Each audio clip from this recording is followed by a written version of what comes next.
This is your host Joey Cruel. You are listening to Relentless Flashbackin. In every episode, I will time travel to explore a year, and I'll talk about its historical events, stuff, toys, cars, TV, movies, and music. You'll find Relentless Flashbackin on Mixcloud, YouTube, Facebook, Instagram, and Twitter. With this episode, I'll talk about 1969, a troubled year that will leave its positive and negative marks in the following years. A year that is already gazing towards the new era that will start in the 70s.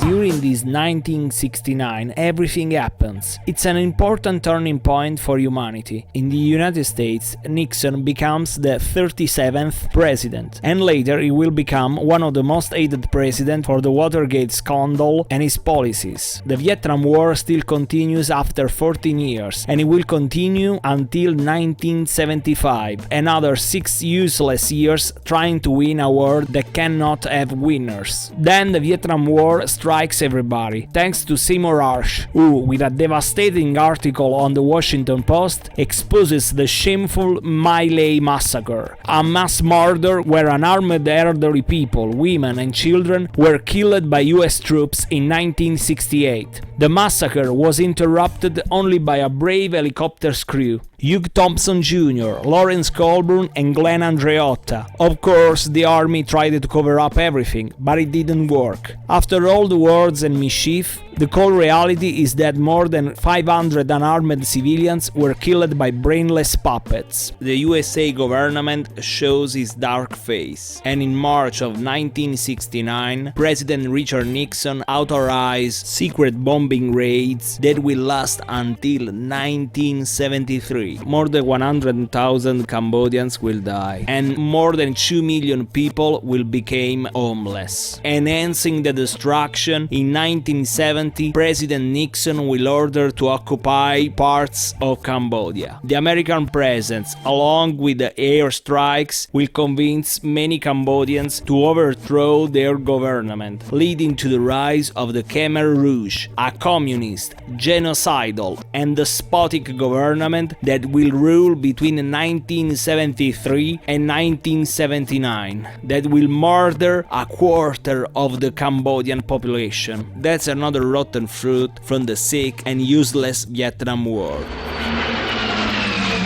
North Vietnam cannot defeat or humiliate the United States. The blind government is unable to pursue the citizen wellness and goes exactly against the tired people that are protesting against Vietnam War and against racism. In 1970, during a protest against Vietnam War at Kent State University in Ohio, an unarmed student will be killed. And in this 1969, in Greensboro, North Carolina, during an uprising against segregation, a student that had nothing to do with the uprising is killed. Nobody will know if the deadly bullet came from the police or not. The only good news is that Nixon announces the Nixon Doctrine. The United States would assist in the defense of allies and friends, but will not undertake all the defense of the free nations of the world. And so, in 1969, they start withdrawing troops. Yet, more people will continue to die in Vietnam until 1975. The 2 Portuguese wars in Africa still continue. The Angolan War of Independence that started in 1961 and the Guinea-Bissau War of Independence that started in 1963. Both wars will end in 1974, when the criminal Portuguese dictatorship will be overthrown. If wars aren't enough, the terrorism shakes the western soil. In Northern Ireland, the tension between Catholics and Protestants is unstoppable. The start of modern troubles is characterized by 2 main events. The RTE studio bombing is the first loyalist bombing, and it's carried out to blame it on the IRA. And then there is the riot called Battle of Bogside that explodes on August 12, and that will end only after 3 days, with the intervention of the the army. And then more riots will happen throughout the territory, and unfortunately it will be the first chapter of a long series of increasingly bloody clashes between the two sides. In Italy, with hot autumn strikes, begins a period of violence. In November, a policeman is killed during one of these strikes, and then everything will go downhill. On the 12th of December, in Milan, there is the Piazza Fontana bombing that causes 17 victims, and just after 53 minutes, 3 more bombs will explode between Rome and Milan. This day is considered the beginning of the Years of Lead, that will end with the terrible attack in 1980 in the Bologna train station. Behind the bombings in Milan and Rome, there is a right-wing group whose aim is to avoid a left-wing-led government, by duping the public into believing that the culprits are the left-wing terrorists. During the Years of Lead, left and right terrorists will spread death all over Italy, but that's only the tip of the iceberg. Deep beneath the surface, there is a strategy of tension, made by the combination of the Operation Gladio, a clandestine stay-behind operation, state secrets, and the powers that be, that creates a dirty fatberg that grows and wallows in the dark.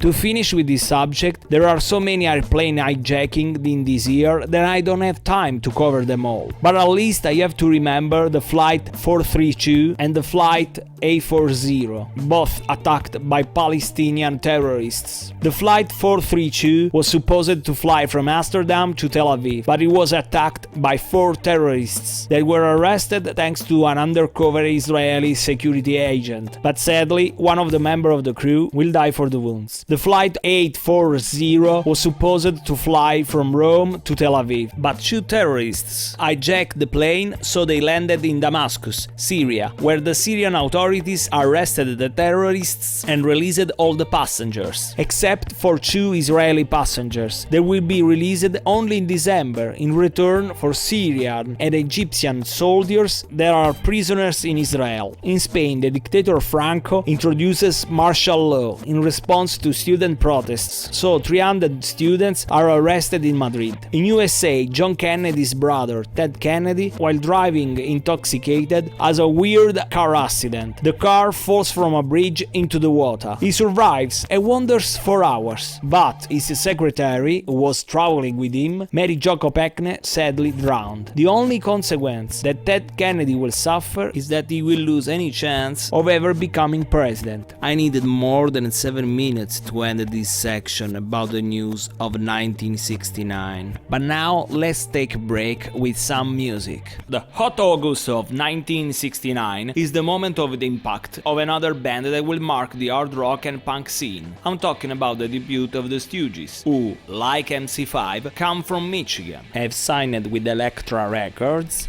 and they are characterized by the Detroit sound, so there is no sophistication here. The vocalist is Iggy Stooge, who will later become very famous as Iggy Pop. Then there is Dave Alexander on the bass, and the Ashton brothers, Ron on guitar and Scott on the drums. Those wild people can record nothing but a brutal, dirty and savage album. All tracks, except one, are a clean cut from everything that came before 1969. The exception is We Will Fall, a liturgic song that almost anticipates the Doom style. This song lasts 10 minutes, but is not tiring because it's an incredible trip.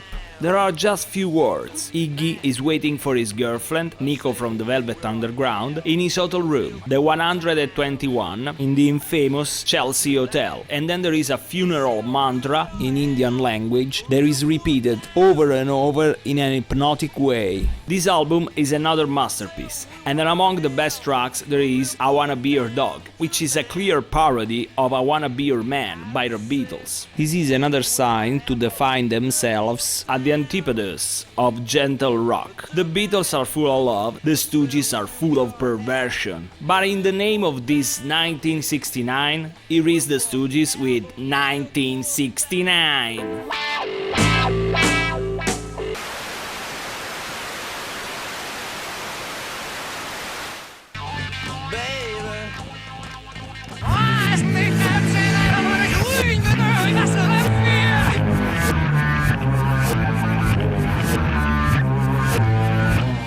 let's continue the 69 news. A series of murders traumatized the USA. The Manson family, a cult led by Charles Manson, is behind 2 murders in the month of July. And then, some of the Manson family, with a brain completely distorted by drugs, following Manson commands, show an inhuman ferocity. Between the 8th and the 9th of August, first they invaded the Roman Polanski home, killing his wife, Sharon Tate, along with 4 friends. Then the next day they kill Lino and Rosemary LaBianca. In December, the Manson family is finally arrested, and in 1970 they will be prosecuted. The 1969 is infamous for another reason. A 16-year-old boy has an illness that doctors can recognize, and after some troubled months he will die. Only in 1982 they will discover the name of the killer. It's the HIV virus, the virus that causes AIDS. This poor soul will be considered the first USA death related to AIDS. This year is crucial for the environmental awareness. To measure environmental disasters will originate a change. The Cuyahoga River is one of the most polluted rivers in the United States. It's so polluted, dirty and greasy that a spark from a passing rail car ignites an oil slick and the river catches fire again. The 69 Cuyahoga River fire helped spur an avalanche of water pollution control activities, resulting in the Clean Water Act. Still in USA, near the coasts of Santa Barbara in California, an explosion occurs on the Union Oil platform. It's the largest oil spill to have occurred in the waters of California, fouling miles of coastline and killing thousands of birds. The aftermath of the spill inspired the Senator Gaylord Nelson of Wisconsin to organize what will be called, in 1970, the first Earth Day. A fireball scorches the sky of the Mexican state of Chihuahua. It's the Allende meteorite that breaks into countless pieces. The Caltech group will date the meteorite to within less than 2 million years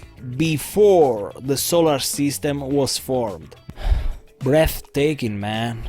The USSR space exploration continues with Venera 5 and 6 towards Venus, and then launches Soyuz 4 and Soyuz 5. For the first time in history, there is a crew change in space between Soyuz 4 and 5. On the other side, the USA launches the Mariner 6 and the successful Apollo 9 and 10. Then there is the life-changing event, with the Apollo 11, the space flight that first lands humans on the moon. 8 days in space that will enter in the history books and that will change our point of view. Since my poor words can't describe the power of this change, here is 2 quotes. One is from Neil deGrasse Tyson. We go to the moon to explore the moon, and we turn around and we discover Earth for the first time, alone in the vacuum dark of space. And you see it not as the social studies classroom globe showed you.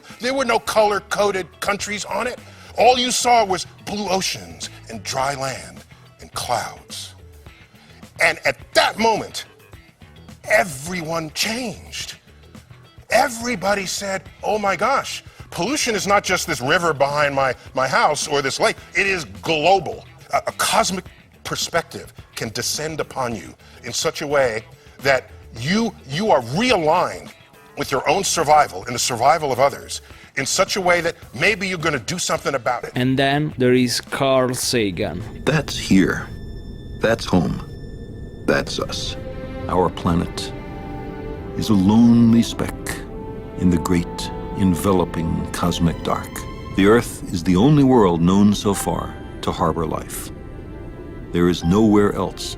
It underscores our responsibility to deal more kindly with one another and to preserve and cherish the pale blue dot, the only home we've ever known. Then I want to recommend two books published in 1969. The Godfather by Mario Puzo, that will inspire the 1972 movie of the same name, and then the children's book I Can Lick 30 Tigers Today, and other stories by the great Dr. Seuss. In 1969 there are two important concerts, Woodstock and Altamont. The Woodstock concert is held between the 15th and the 18th of August with the greatest musicians of the time. And if from a musical point of view it's an event worthy of the fame that it will acquire in the future, certainly among the public there is one of the worst collection of sleazebags and douchebags that has been on earth, the hippies. They are people who say that they want peace and they want to change the world, but the truth is that they just want to mate continuously and to devastate their brain with every type of drugs. As a matter of fact, there will be no changes. The only change that they are bringing to society is the disintegration of important values. So we went from the extreme rigidity of the 50s society to the extreme opposite, the hippies laissez-faire. For this lame attitude they are already ridiculed, and in the future the mockery will become right, unstoppable and merciless, when they will be burned out by the drugs or when they will become what they were fighting.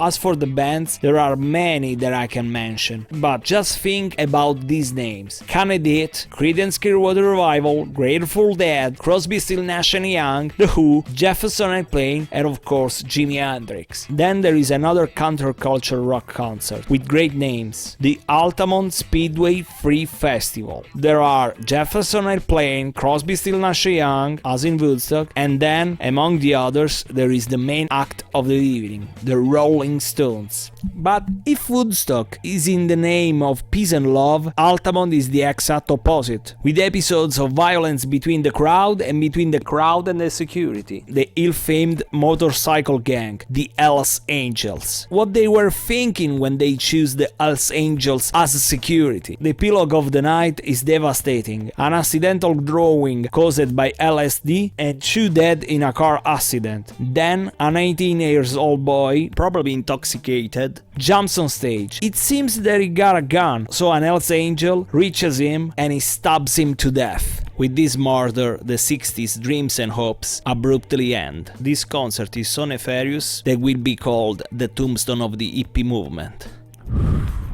With this concert, this section ends. As I warned you before, there was a lot going on in this 1969. But now, let's keep talking about music. In Great Britain, while the Beatles continue to be the gentle side of rock, the bad guys, the Rolling Stones, publish another masterpiece on December 5 of 1969, Let It Bleed, a title that can be viewed as the opposite of Let It Be, the album that will be published by the Beatles in 1970. Given the common roots with new hard rock heroes that arrived in 1969, Let It Bleed doesn't seem out of place, but rather it is in a perfect harmony. One of the founding members, the guitarist Brian Jones, who practically created the Rolling Stones, ends up in a spiral of drugs and accidents, and despite more and more opportunities offered by the other guys in the band, his attitude doesn't change, but instead becomes worse. So in June of 1969, he's fired from the band. Just after 1 month, Brian Jones drowns in his pool, full of drugs and alcohol. A serious loss for the Rolling Stones and for music. Jimi Hendrix and Jim Morrison will dedicate a song to Brian Jones, and the absurd thing is that they will both die at the age of 27 as Jones. In addition, the day after the release of the album, on December 6 of 1969, there will be the disastrous Altamont concert that I mentioned in the news section. So Let It Bleed is marked by horrible events, and yet nothing manages to obscure this masterpiece that has no fillers, and it's one of the best Stones albums, along with Banger's Banquet, released in 1968, Sticky Fingers, that will be released in 1971, and Exile on Main Street, that will be released in 1972. This record has the usual lyrics for the Rolling Stones,